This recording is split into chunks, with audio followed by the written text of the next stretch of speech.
Good morning. Today I'll be talking briefly about Ash and Quill by Rachel Caine, which is the third book of the Great Library series.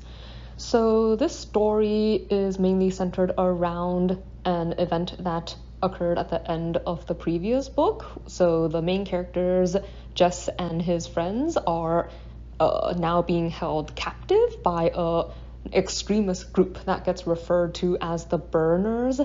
So I mentioned it before in previous reviews that in this world, the Great Library is like this gigantic international institution that has a, tyrannical hold on information, since they control like all the information and text and stuff that people have access to, and they also often react extremely harshly to countries or people and stuff that defy them in some way.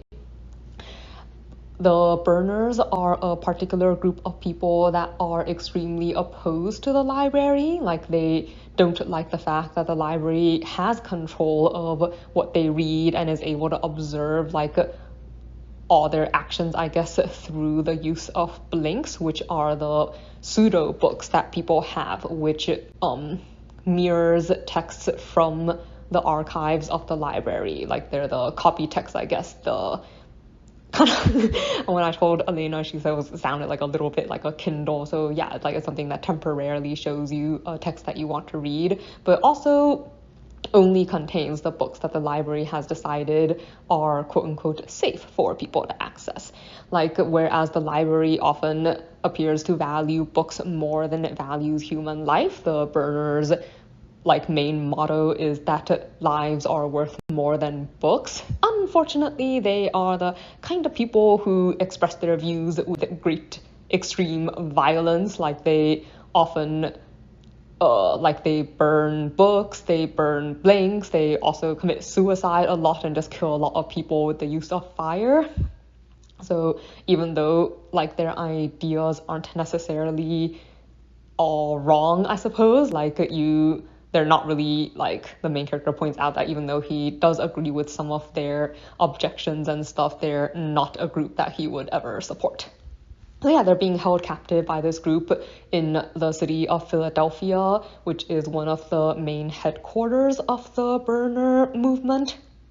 And the main characters are both trying to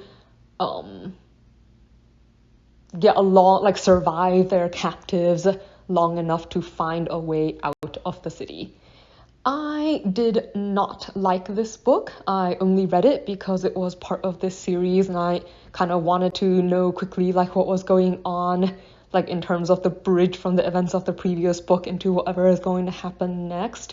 It, I guess, mainly exposed you to this other side of the conflicts that's going on, and also starts to tell you a little bit more about the people that they end up being able to form some alliances with. But for the most part, it was really dark. There was a really graphic scene of massacre, and just this particular book was full of really unpleasant people. Being betrayed in this particular one is a guarantee as opposed to a possibility, and I think that the general atmosphere was just bad. And I guess if it wasn't for the fact that you might want to know what happens in the intervening, I probably wouldn't have finished going through it. But basically I scanned through it, and if you do want to read it, I guess read it at your own risk.